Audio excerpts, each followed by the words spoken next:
Olá, pessoal, sejam muito bem-vindos a este episódio do podcast filosófico, atividade promovida pela Organização Internacional Nova Acrópole do Brasil. E no episódio de hoje vamos conversar com o professor Marcelo Silveira, voluntário da Nova Acrópole de São José dos Pinhais, no Paraná. Olá, Marcelo, seja muito bem-vindo. Olá, Pedro, muito obrigado. Olá, ouvintes. Marcelo, já falamos sobre hábito, já falamos sobre tempo, já falamos sobre como podemos lidar com, por exemplo, o nosso hábito de leitura. E vamos voltar ao tema do hábito, porque é um tema muito importante, muito cotidiano, muito prático para a nossa realidade de consciência. E vamos falar sobre a ideia de termos um diário. Então, a pergunta que fazemos, que começamos, né, na nossa conversa para estabelecer esse tema, o diário é uma perda de tempo ou é um hábito útil? Então, primeiro eu gostaria que você, como a gente sempre faz, começasse a definir o que a gente entende por esse diário, quais são os fundamentos para a gente olhar para esse tema do diário e, aos poucos, a gente pode ir pensando em responder por que um diário, para que um diário, sentido e finalidade dessa ação. Legal. Bom, Pedro, você sabe que quando a gente fala de hábitos, eu não sou um grande apaixonado de manter essas ideias como hábitos, e sim sempre propor a possibilidade de nós transformarmos os novos e os atuais hábitos positivos em exercícios, né? Exercícios que sim vão ocorrer habitualmente, cotidianamente, precisam de uma certa constância, porém que não podem cair numa mecanicidade, num hábito mecânico em que a gente não coloca consciência neles. Então, efetivamente, tal como falamos muitas vezes a respeito da leitura, né, o hábito da leitura em si, por si só, sozinho, ele não é tão válido quanto quando eu transformo isso em um exercício específico, onde eu começo a definir o que eu vou ler, o que eu faço com essa leitura e assim por diante. E algo similar acontece com o tema do diário. Esse é um tema que faz um tempo que queríamos conversar a respeito, porque, de forma geral, os ouvintes possivelmente vão constatar isso consigo mesmos. Nós buscamos muitas ferramentas e muitas dessas ferramentas nos deixam como que num polo passivo da experiência, né? Alguns podem tender a não concordar no primeiro momento, mas perceba bem, agora que você ouve o podcast, isso te coloca em uma posição passiva. Nós estamos propondo ideias e você está recebendo, assimilando essas ideias. Há algo ativo interno de reflexão de trabalho, mas de maneira geral a ação ela é passiva. Quando você realiza uma leitura, embora tenha algo ativo, que é pegar o livro, enfim, colocar energia, concentração para ler, você está passivo ante o autor, está passivo ante as ideias que estão sendo apresentadas. O mesmo ocorre quando você assiste uma aula e assim vai. Boa parte do nosso processo de construção de experiências filosóficas, experiências de reflexão e das experiências válidas e importantes na vida tem a ver com atitudes um tanto quanto passivas, ou seja, que algo ou alguém nos oferece uma experiência e nós vamos assimilando essa experiência, esse conhecimento, essa informação, essas orientações. E aqui nós entramos agora em um ponto que é o completo oposto, que é a ideia de escrita, porque a escrita é uma atividade especificamente, ela é ativa, ela te coloca em uma posição onde você é o protagonista da situação, diferente da leitura ou da escuta. Então, bom, muitos têm a ideia de que o hábito é algo um tanto quanto o diário, perdão, é algo um tanto quanto inútil, e existem os que pensam assim pelo simples fato de que nunca o fizeram, né? Ou porque recordam daquelas experiências de infância e adolescência do diário como um caderno de confidências, onde você conta as suas coisinhas mais íntimas, enfim, chora as suas tristezas e outras coisas do gênero. Agora, mesmo esses diários infantis, digamos assim, eles tiveram a sua importância na sua época. Aqueles que o fizeram deveriam recordar dessas épocas, o como você estar só contigo mesmo, com seus pensamentos, e registrá-los é algo efetivamente importante para nós. Na verdade, nós sabemos, não só sabemos pela experiência filosófica, como hoje muitas pesquisas científicas têm voltado a demonstrar isso, o quanto a experiência da escrita é fundamental para o processo de assimilação do conhecimento, para o processo de reflexão, para o processo de entendimento daquelas coisas que pensamos e aprendemos, e mesmo para o exercício da estruturação do pensamento. E mais, não só tem se falado com pesquisas demonstrando a importância da escrita, como se tem retornado àquilo de escrever à mão, né? De escrever no papel, como forma de trabalhar o espaço-tempo no âmbito mental, de tal maneira que essas coisas se registrem. Isso não tira a importância e o bom uso que pode ser dado à escrita digital, à digitação, à gravação de áudio, porém, tem se constatado, passado alguns bons anos de experiência da digitação, que ela não surte o mesmo efeito no estudo, por exemplo, que a anotação à mão, né? Que o método tradicional, ao que tudo indica, continua sendo mais válido. E aí vem a experiência do diário, que aí pouco importa se é escrito à mão ou num teclado, num computador, num celular, embora eu sugeriria experimentar escrever à mão o seu diário, ter esse momento íntimo com o teu caderninho, né? Venha a ser uma experiência muito útil como ferramenta de organização de ideias. Então, o que acontece? Se nós paramos para observar, Pedro, quantas coisas passam pela nossa cabeça o tempo todo, né? O tempo todo. E quantas delas são realmente válidas, nos assustamos um pouco, porque o volume de pensamentos é tão intenso quanto a pulsação cardíaca, né? O dia inteiro o nosso coração está pulsando e o sangue está circulando pelo corpo, e o dia inteiro é como se a mente estivesse pulsando e os pensamentos estão circulando pela mente. A diferença do sistema circulatório, né, da inteligência do corpo físico, efetivamente, a nossa mente não possui um sistema de filtro natural, né, que consegue simplesmente irradiar por toda a estrutura mental, poderíamos colocar assim na analogia, somente aquilo que tem valor e trazer depois, né, aquilo que não tem valor e fazer o processo de purificação e descarte. Diferente do corpo, que já tem essa inteligência própria, a nossa mente ela precisa ser treinada para isso, né? De maneira geral, ela está numa condição passiva recebendo informações, não só de dados, né, de leituras, de imagens, mas informações que chegam pelas nossas percepções o tempo todo, pelo tato, pelo olfato, pelo paladar, pela visão, pela audição, e mais as informações produzidas internamente com o processamento de tudo isso, e nós não sabemos muito bem o que fazer com tudo isso. E o diário é justamente uma das ferramentas que há séculos, ou melhor, há milênios, tem servido à humanidade como forma de dar vazão justamente a essas ideias, de concentrar aquilo que tem valor, de descartar o que não tem valor e assim por diante. Então, efetivamente, a própria história tem demonstrado a importância dos diários, e uma das comprovações disso é que muitos dos materiais que nós estudamos em filosofia, em história, em livros que nos ensinam a viver de maneira mais profunda e mais veraz, estão pautados em reflexões de ordem pessoal de muitos autores, de muitas figuras históricas, né? Agora que volta à moda o estoicismo, para o grande público, né? Diga-se de passagem, porque em Nova Acrópole nós estudamos o estoicismo desde sempre e vamos continuar estudando mesmo depois que passe a moda, né? Se passar, é interessante porque provavelmente a maior parte dos ouvintes já ouviu falar, e muito, porque a gente também já gravou sobre isso, sobre Marco Aurélio, né, e as suas meditações. É o típico exemplo, as meditações de Marco Aurélio, que hoje tem causado novamente sensação entre o grande público, constituem um diário de reflexões pessoais. E quanta coisa não há aí.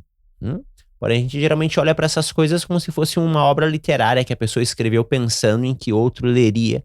E é muito interessante entender que os diários e também, em parte, as correspondências, que eram particulares de um para outro, né? Não teriam, assim, tantos leitores ou não teriam nenhum leitor.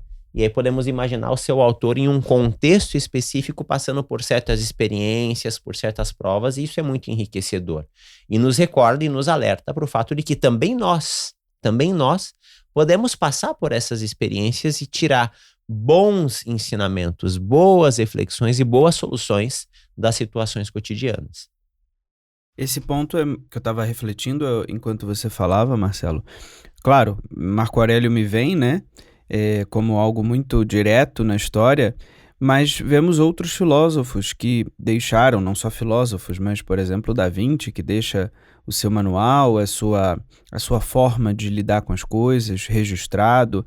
Temos Blavatsky falando sobre como lidarmos com as coisas no dia a dia, ou seja, eh, alguns exemplos, né, ilustrando alguns exemplos do que você colocava da necessidade que o ser humano vai tendo ao longo da história de se olhar não só de um ponto de vista mental ou emocional, mas de uma maneira bastante objetiva. Então, para a gente continuar aqui na nossa conversa, Marcelo, vamos falar um pouquinho sobre essa objetividade, né? Qual é a importância dela num exercício de tomada de consciência de nós mesmos, do autoconhecimento, do conhece-te a ti mesmo? Ou seja, como o diário pode nos ajudar ou não nessa objetividade? Começamos colocando que estamos em uma escola de filosofia, nosso podcast é gravado desde aí. E nas escolas de filosofia, a maneira clássica, que é o nosso modelo, sempre o diário foi recomendado como um exercício fundamental. Então isso não é uma invenção nossa e tampouco só uma análise histórica, né? Os pitagóricos tinham essa recomendação, os platônicos tinham essa recomendação. Por isso falávamos, encontramos tantas reflexões registradas por tantos filósofos e tantas figuras. Você fala sobre a objetividade. O diário em si é um trabalho que exige objetividade, embora permita no seu transcurso experiências de subjetividade. Então, a primeira pergunta que poderíamos fazer por tratar de objetividade é: qual é o objetivo de um diário? Para uma pessoa adulta que pensa e está preocupada em ir se construindo, ir se melhorando, ir se aprimorando. Eu acredito que quem está ouvindo esse podcast está dentro desse contexto, porque ouve os nossos podcasts que propõem exatamente esse tipo de trabalho, né? E não só saciar uma mera curiosidade. Então, estamos nos trabalhando. E o diário, então, tem de ter o objetivo de colaborar nesse processo de trabalho, de autoconstrução, de autocultura, de autoconhecimento e autodesenvolvimento. E efetivamente o diário vai ser feito por nós, então é auto mesmo, não existe outra alternativa, ninguém vai escrever por nós. O que é interessante é que o diário ele nos ajuda das muitas consequências positivas que ele traz. Nos ajuda a realizar uma espécie de mapeamento das nossas circunstâncias. Então, como a nossa memória ela é um tanto falha, e também isso precisa ser desenvolvido, e vamos falar disso mais pra frente em um outro podcast, né? Como a nossa memória ela é um tanto falha, é interessante ter um mapa que nos permita retornar às nossas memórias fundamentais. Como nós recomendamos o trabalho de diário na Nova Acrópole, é comum muitos dos alunos perguntarem: tá, mas o que eu devo escrever num diário? Né? Porque tem que ser todos os dias? Bom, se chama diário, é que tem que ser todos os dias. Demora um tempo para chegar a isso, para conquistar essa disciplina, esse ritmo, essa constância, mas para ser diário tem que ser todos os dias, senão vai ser semanário, mensário, anuário, né, bianuário, tem que ser todos os dias. E o que eu deveria escrever nesse diário de todos os dias? A minha resposta costuma ser aquilo que é válido registrar para sempre daquele dia. Aquilo que não poderia ser esquecido daquele dia. E alguns respondem: nossa, mas muitos dos meus dias não tem nada assim tão importante para ser registrado. Eu sigo uma rotina, acordo, vou pro trabalho, volto do trabalho, faço tal coisa e vou dormir, né? E aí já começa o ponto de reflexão muito objetiva. Se um dia da nossa vida não tem uma única experiência que vale a pena ser registrada para todo sempre, esse dia foi inútil. Não teve valor algum para nossa existência. E nós despendemos muitas horas, 24 horas, pelo menos, para nada.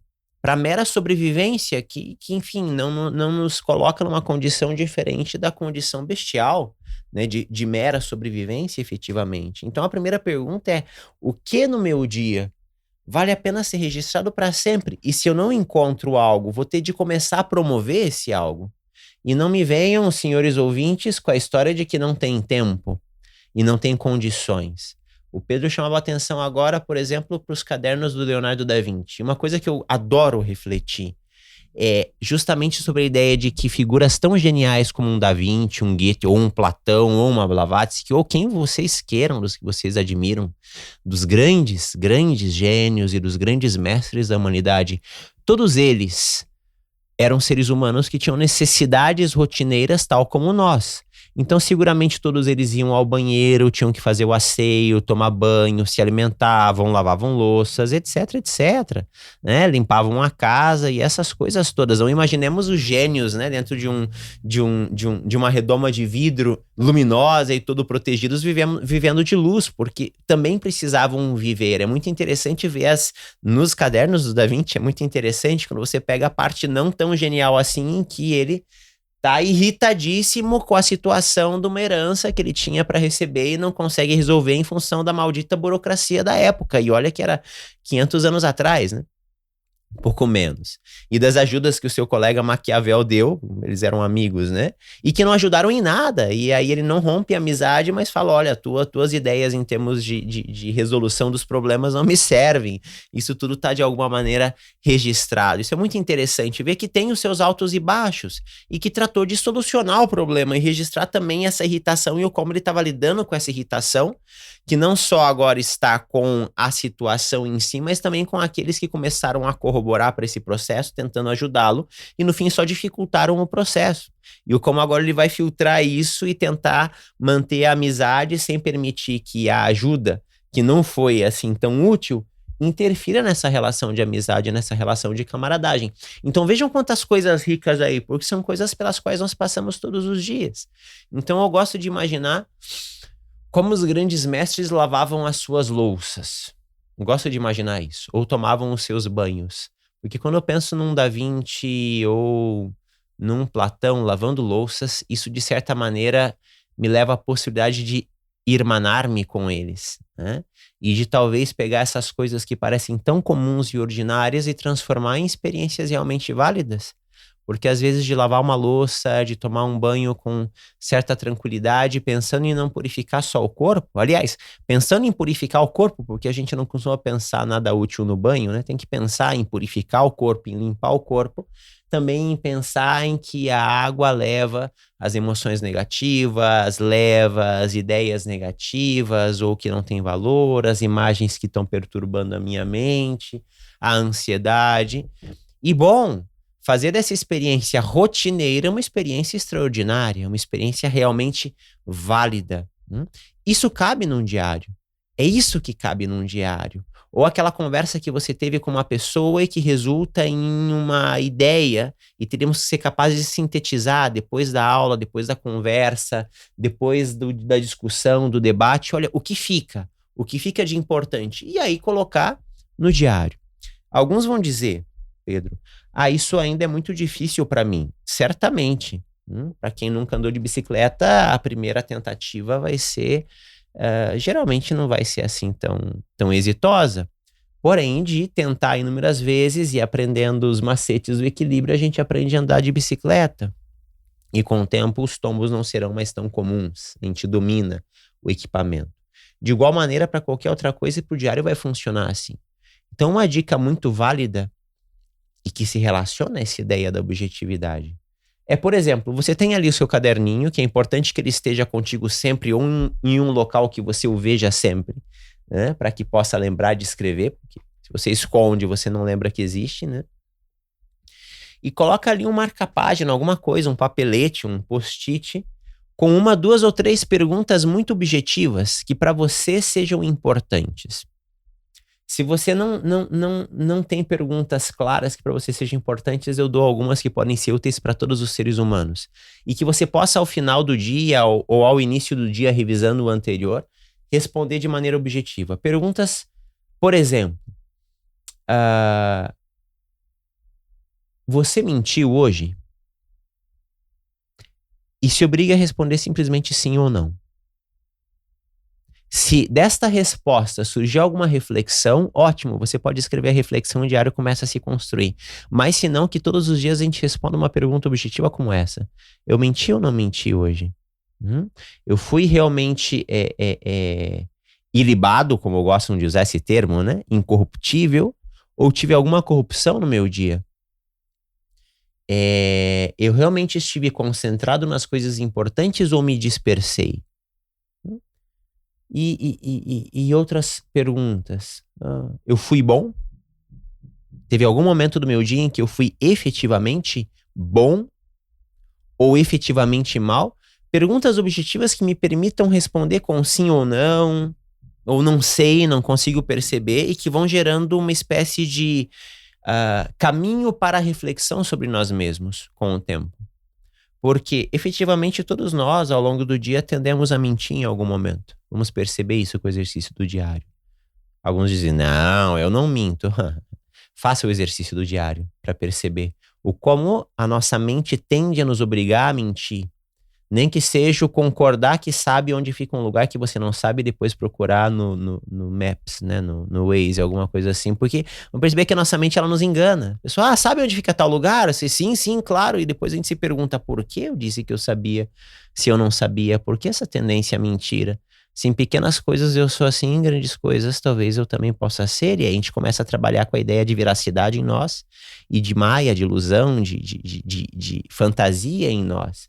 E cada uma dessas perguntinhas que eu colocava e outras que cada um pode criar para si mesmo, podem nos ajudar não só a criar um ritmo de reflexão diária, a construir o diário, como também promover certas reflexões que façam com que nenhum dia passe batido, nenhum dia passe de forma inútil. E aí voltamos à ideia inicial da tua resposta, que é: vamos olhando para esse diário e revisando os momentos que realmente a minha consciência tocou, roçou a algo verdadeiramente meu, a algo verdadeiramente atemporal. Vamos encontrando esse eu sou, né?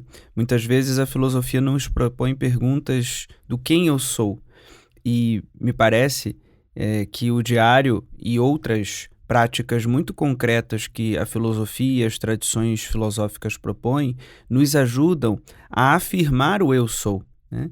Que há, de fato, uma diferença enquanto eu pergunto e a busca por respostas. E o diário pode nos ajudar, então, de maneira muito objetiva, como você falava, nesse sentido, Marcelo. Então, para a gente finalizar, você falou de perguntas, você falou de uma observação objetiva.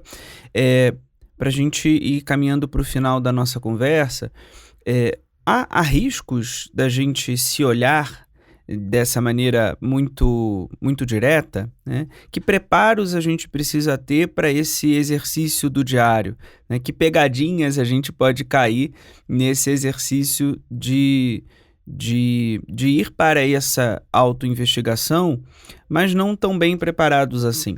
Você falando disso me recorda, Pedro, uma obra literária que eu gosto muito, do Oscar Wilde, chamado O Retrato de Dorian Gray.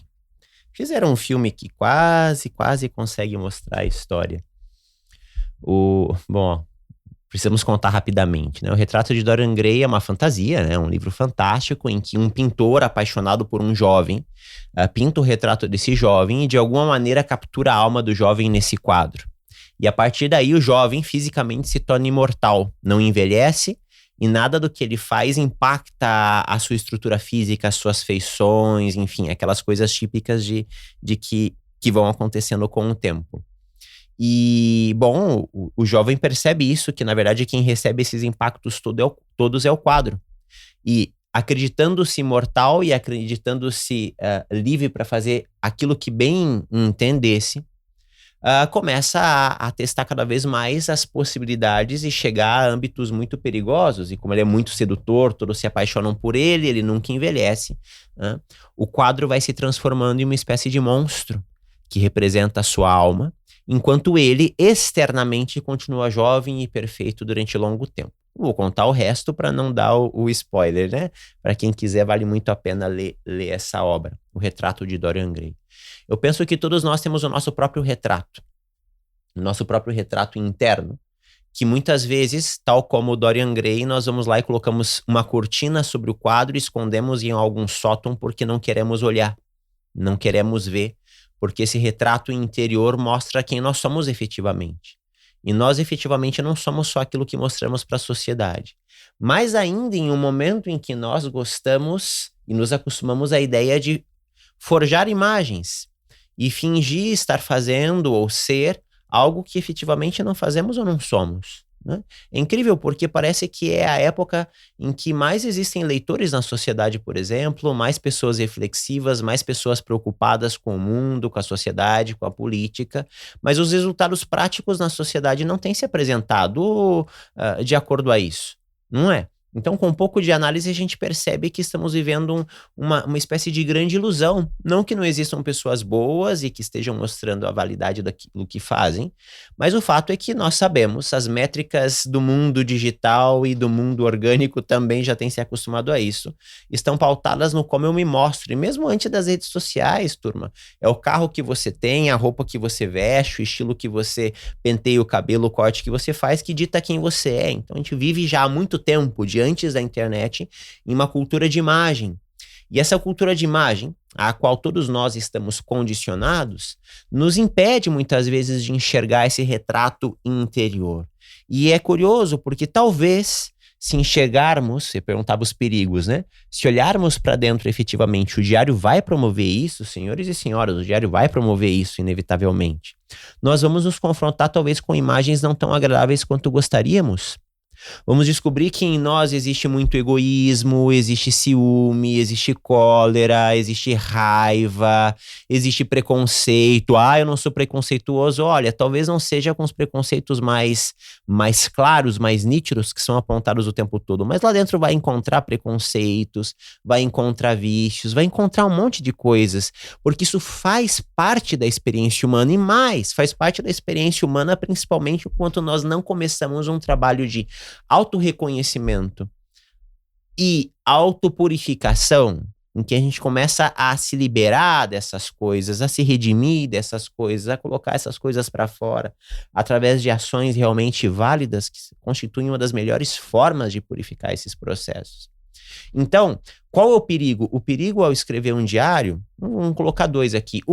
De fantasiarmos sermos o que não somos. Se o seu diário for lindo e perfeito, e você sempre escreve tal como um filósofo clássico, em que todas as reflexões são belíssimas e nunca tem um ponto de prova, um ponto de impasse, uma dificuldade, bom, aí estamos cultivando uma capacidade literária que pode ser muito válida, mas não é um diário. Algumas pessoas não escrevem diários, escrevem romances, né? Como se fossem diários. Esse é um perigo. Cuidado, porque estamos falando aqui de um diário, e o diário tem como objetivo o autoconhecimento. Ele é seu, ele é íntimo e não é para ser lido por outros. Então não se preocupa tanto com a forma com que você escreve, né? Se você for o Marco Aurélio, talvez lá no futuro vai ser lido e vai ter valor, mas acho que a maior parte de nós não está nesse patamar, e provavelmente o papel vai se decompor antes que a gente tenha a chance de que outra pessoa leia. Então, o diário é íntimo, ele é seu. Coloque ali o que tem que experimentar, o que tem que viver, o que está encontrando, e óbvio, tem o pudor de guardar ele e pedir que ninguém leia, né, se vive com outras pessoas, porque isso é íntimo, né, nessas coisas não se mexe, isso é seu mundo interior. Então cuidado para não fantasiar e não construir um romance sobre si mesmo, justamente por essa tendência, a fantasia de imagens que nós temos. E por outro lado vem o cuidado, que é o perigo muito positivo, o risco calculado, digamos assim, de se confrontar com certas coisas que não estava achando que ia encontrar em si mesmo. E aí a recomendação é aquela que a gente tem dado em alguns podcasts, de transcender um pouco a mera passividade de ficar sentadinho ouvindo o podcast, assistindo o vídeo e achando que assim tá se tornando um filósofo, porque não está aprendendo sobre filosofia. Sinto informar, mas efetivamente nós não nos tornamos filósofos só na posição passiva, porque a filosofia que se desenvolve no âmbito mental, ela se consolida quando existe uma atitude prática, uma ação prática, né? Uma ação objetiva. E essa ação objetiva não vai ocorrer só individualmente, vai ocorrer coletivamente e vai nos consolidar como filósofos e como cidadãos efetivamente felizes e úteis e conscientes, como propomos na nossa escola, à medida que nós convivamos com outras pessoas que também estão buscando esses objetivos. Então, frequentar uma escola de filosofia pode ser algo muito útil. Todas as nossas escolas estão de portas abertas para isso, para nos ajudar justamente a lidar com essas coisas que vamos encontrar quando escrevemos o nosso diário de maneira objetiva e clara, né? Estudar em vivo com outras pessoas, encontrar âmbitos em que você possa dialogar e que esse diálogo seja um pouco mais, não menosprezando as conversas de bar ou de café, né? Mas que possa ser um pouco mais profundo e um pouco mais bem conduzido, talvez por pessoas que têm um pouco mais de experiência que nós. Efetivamente estamos convidando-os, né, a vir até as nossas escolas, e se não puder, não encontrar, não tem na sua cidade, que provavelmente tem, né? Muita gente nunca procurou e por isso não sabe que não tem na sua cidade.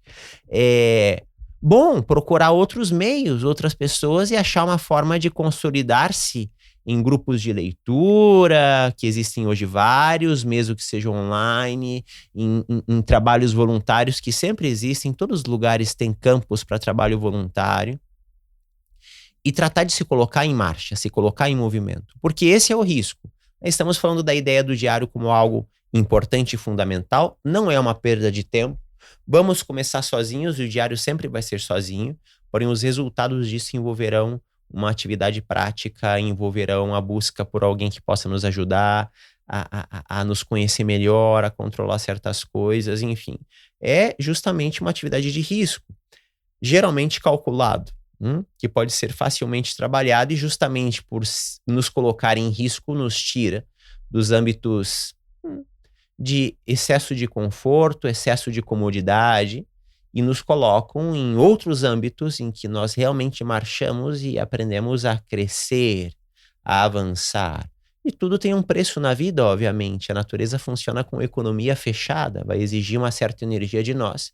E em troca vai nos trazer muita experiência e muito conhecimento, que vai precisar se aplicar, e vai exigir uma energia, e vai trazer mais experiência e mais conhecimento, e assim o ciclo vai se mantendo e nós vamos crescendo como seres humanos. Efetivamente, escrever um diário pode ser uma aventura espiritual, uma das aventuras mais impressionantes que nós temos, e por incrível que pareça, um diário bem feito ao longo dos anos pode se tornar o nosso melhor amigo, que significa ao mesmo tempo o nosso discípulo, nosso mestre e nosso irmão. Pode parecer fantasioso num primeiro momento. Quem tem essa experiência sabe o que eu estou falando, e quem não tem, se ousar arrumar um caderninho, sentar e começar a escrever, vai descobrir do que nós estamos falando, Pedro.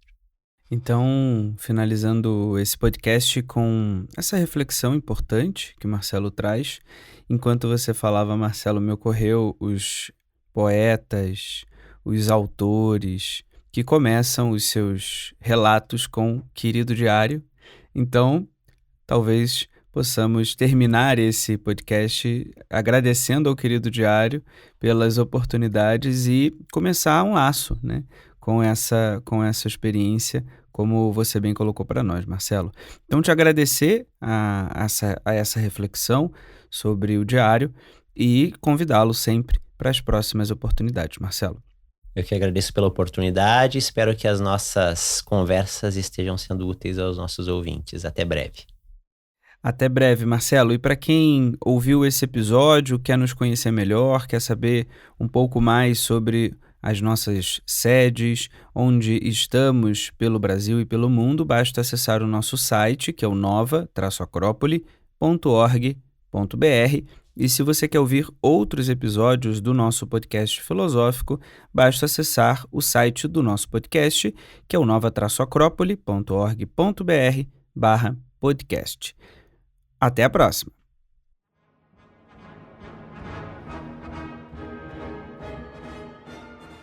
A trilha deste podcast é de autoria de Sergei Prokofiev e chama-se Sinfonia número 6, Terceiro Movimento, Vivace.